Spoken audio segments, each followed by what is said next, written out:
Olá, alunos, tudo bem? Vamos aqui então hoje, para mais uma aula sobre números irracionais e nós vamos falar aqui do número natural e, tudo bem? E aqui já cabe uma explicação, tá, pessoal? Quando eu falo número natural e, tá, pessoal? Natural e, eu não estou me referindo ao conjunto dos números naturais, tá, pessoal? Nós sabemos que o conjunto dos números naturais é o 0, o 1, o 2, tá, pessoal? O 3, o 4, até o mais infinito, tá? Pessoal, então quando eu falo número natural e, tá, pessoal? Eu não estou me referindo a nenhum desses valores aqui, tá, pessoal? Então, uma coisa é eu falar número natural e outra coisa é eu falar, assim, conjunto dos números naturais, ou simplesmente número natural, tá, pessoal? Se eu falar assim, ó, número natural, eu estou falando disso. Se eu falar número natural e, então eu estou falando de um outro número que não tem nada a ver com esses carinhas aqui, correto? Pessoal, o número natural e, ele é um número irracional, tá certo? Eu sei que é meio confuso, né? A gente ter assim, nomes muito parecidos, tá, pessoal? Mas infelizmente é assim mesmo, tá, pessoal?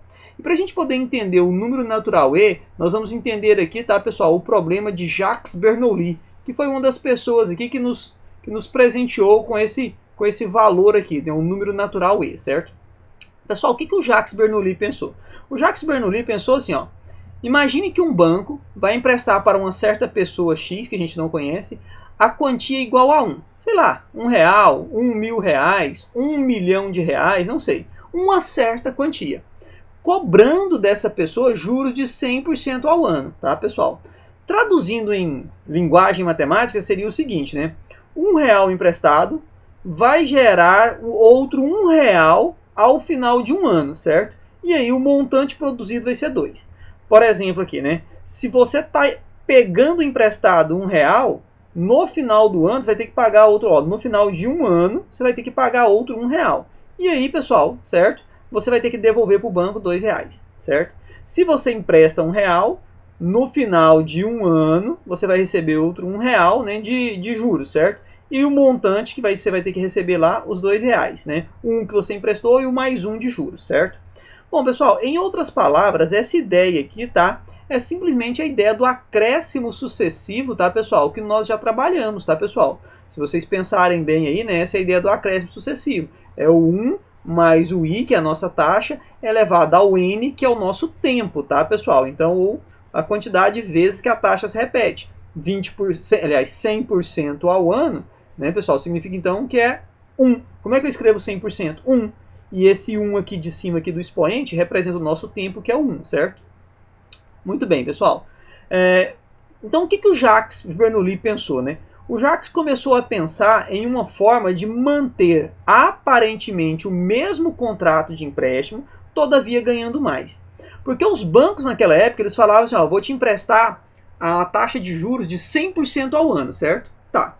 Então era muito lucrativo. Por que era muito lucrativo? Porque se você emprestou um, você vai receber o outro um, né? E aí o montante que o banco vai receber depois é R$2, né? Ou seja, era 100% de lucro. Só que o Jacques Bernoulli foi mais inteligente e pensou assim, ó, eu quero maximizar o meu lucro. Ou seja, eu quero ganhar mais ainda. Mais do que isso? Sim, mais do que isso. E assim ele pensou, tá, em cobrar o juro pela metade. Olha só o que ele pensou. Vou cobrar o juro pela metade, só que cobrar a cada semestre, né, pessoal? E assim por diante. Bom, então vamos pensar o seguinte. Olha só o que era feito antes, pessoal. Bom, em um ano, né, tipo assim, você emprestava um, recebia outro um no período de um ano, certo? E o total a ser pago, no caso, era 2, tá? Aí o que o Jacques Bernoulli pensou assim, olha, ao invés de cobrar, tá, 100% ao ano, aí ele pensou assim, por que a gente não cobra então 50% ao semestre, né? Para uma pessoa que não sabe matemática, vai achar que é a mesma coisa, porque tipo assim, né, um semestre é a metade de um ano, certo? Então, tipo, 2 semestres dão um ano, certo? Então, se eu pagar 2 de 50%, a pessoa acha que está pagando 100% de juros, não é isso? Ou seja, aparentemente, a pessoa pensa que ao dividir 50% ao semestre, ela está pagando os mesmos 100%, né? Então, aparentemente, pensa isso, né? Um leigo, uma pessoa que não conhece matemática. E aí é que está a grande sacada do Jacques Bernoulli, né? O que ele pensou, pessoal? Ele pensou o seguinte, olha, no semestre, então, né, aquele R$1 que eu emprestei, ou R$1.000.000, ou R$1.000, certo, pessoal? Vai ser cobrado uma taxa de 50% ao ano. O que é 50%, pessoal? É 1 sobre 2, certo? Só que agora não vai ser mais em um ano, vai ser em 2 semestres. Pessoal, se nós buscarmos aqui a calculadora, tá, e fizermos esse cálculo na calculadora, pensem comigo, tá, pessoal? Quanto que é 1 dividido por 2? A gente já sabe que dá 0,5. Mais aquele 1 ali, né, pessoal? Isso vai dar 1,5. Pessoal, e se eu elevar isso, tá, pessoal, a 2? Isso vai dar qual resultado? Vai dar 2,25.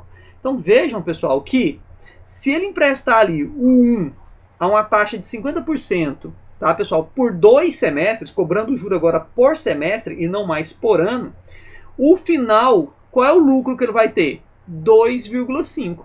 Seria R$ 2,50 e não apenas R$ 2, como foi feito lá, né, se fosse emprestado por ano. Por ano dava R$ 2, né?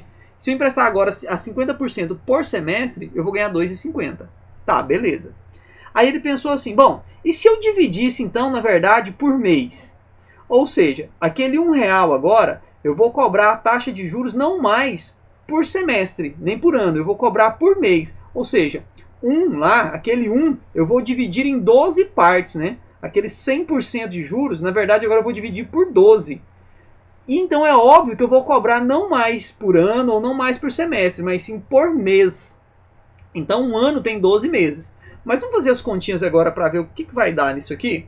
Se eu pegar 1 e dividir por 12, né, pessoal? Olha só o resultado que eu vou ter lá. O 0,0833333 dízima periódica, né? Mais o meu 1 vai dar aquilo ali, certo? Mas quando eu elevo isso a 12, pessoal, olha só o que vai dar. Vai dar 2,6130. Então, olha só, pessoal, aqui vai dar então o 2, tá, pessoal? O 2,6130, tá, pessoal? Olha só para ver. Percebam, pessoal, que se ele pegar agora e dividir lá, né, em 12 meses, né, o 100% dividido em 12 meses, e fracionar isso lá, né, então, em 12 parcelas, né, no caso, o lucro que ele vai ter agora vai ser de R$ 2,61 lá e mais uns quebradinhos, né? Então perceba que esse resultado aqui, pessoal, já é mais do que esse resultado anterior, tá? Melhor ele dividir por mês do que por semestre. Tá, então vejam bem o que ele pensou agora. Não, ao invés de dividir por mês, vamos dividir por dia, né? Então ele pegou aquele 1 que ele emprestou, né, pessoal, mais o 100% de juro dele agora não vai ser dividido mais por ano, por semestre, por mês, e sim por dia. E um ano tem 365 dias. Só que aí ele vai elevar aqui ao expoente de 365 dias, certo? Vamos fazer as continhas aqui para ver o que acontece? 1 dividido por 365, né, pessoal? Vai dar aquele resultado ali. Mais 1, né, pessoal? Aquele resultado ali. Se eu elevar a 365, pessoal, olha só o que eu vou ter. 2,7145, tá, pessoal? Então eu vou ter aqui agora, ó, o 2,7145 e assim por diante, certo? Tá, aí o que o Jacques Bernoulli pensou? Cara, eu não vou dividir isso por dia, não. Eu vou dividir, na verdade, por hora, né? Aí ele pegou aquele 1 dele, mais os 100% de juros e passou a dividir por hora. Se você fizer as contas aí, tá, pessoal? Um ano tem 8.760 horas, tá? E aí, pessoal, vejam bem o que ele pensou. Se eu pegar o 1 e dividir por 8.760 horas, né, pessoal, que é esse caso aqui, vai dar aquele resultado ali, certo? Mais o meu 1 vai dar esse resultado. Se eu elevar isso aqui, então, a 8.760, tá, pessoal? Olha só o que eu vou ter aqui, pessoal.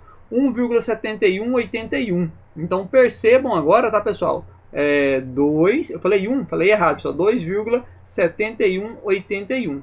Bom, pessoal, percebam agora, né, que o cálculo feito com dia e o cálculo feito com hora, se eu estivesse pensando só na casa dos centavos, já não ia dar muita diferença mais. Vocês perceberam que tem 2,71 centavos, né, e um quebradinho aqui, 45, 2,71 e um quebradinho aqui, 81, certo? Se eu estou pensando só em dinheiro, significa que agora que esse cobrar por dia ou cobrar por hora já deixa de ser meio vantajoso, certo? E se eu cobrasse por minuto, professor? Poderia fazer o cálculo por minuto? Poderia. Só que aqui também, né, essa diferença aqui seria lá nas outras casas decimais mais distantes, né? A diferença seria aqui mais nas casas decimais mais à esquerda. Isso não traria tanta diferença assim. Então o que o Jacques Bernoulli pensou? Ele entendeu, tá, pessoal, que se ele cobrasse aqui por dia, por hora, ele ia encontrar o jeito de maximizar o seu lucro, que foi isso aqui, certo, pessoal?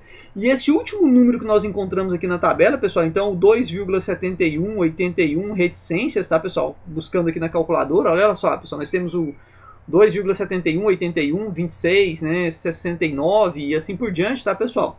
Esse valor aqui que nós encontramos aqui, então, pessoal, ele foi chamado, né, de número natural E, certo? Então, pessoal, o que nós temos aqui para entender, pessoal? O número natural E, ele é o 2,7181 reticências, tá, pessoal? Esse número natural E aqui também, pessoal, ele aparece, tá, em vários cálculos matemáticos, tá, pessoal? Inclusive, em vários fenômenos da natureza, a gente pode perceber também, pessoal, a existência, tá, desse número aqui. E por isso mesmo ele é chamado, tá, pessoal, de número natural E. Tudo bem, pessoal? Então, quando vocês virem o número irracional E, né, 2,71, então agora você, aproximadamente, né, pessoal, nesse caso, você já sabe então de onde é que surgiu esse valor, tá? Ele surgiu a partir dessa ideia da maximização do lucro, tá, pessoal? Uma das ideias, uma das aplicabilidades dele, tá, pessoal? Foi dessa maximização desse lucro, tá? Aqui quando se emprestam dinheiro, né? Ao invés de cobrar os juros, então, de 100% ao ano, cobrar por semestre, por mês, por dia, por hora, por minuto, por segundo, você ia tendo uma maximização dos lucros, certo? É óbvio que você já percebeu aqui, né, que por dia, por hora, né, se for dinheiro, na casa dos centavos, isso não faz muita diferença. Mas, se você estivesse maximizando alguma outra coisa, alguma outra situação matemática, talvez isso faria diferença. Beleza, pessoal?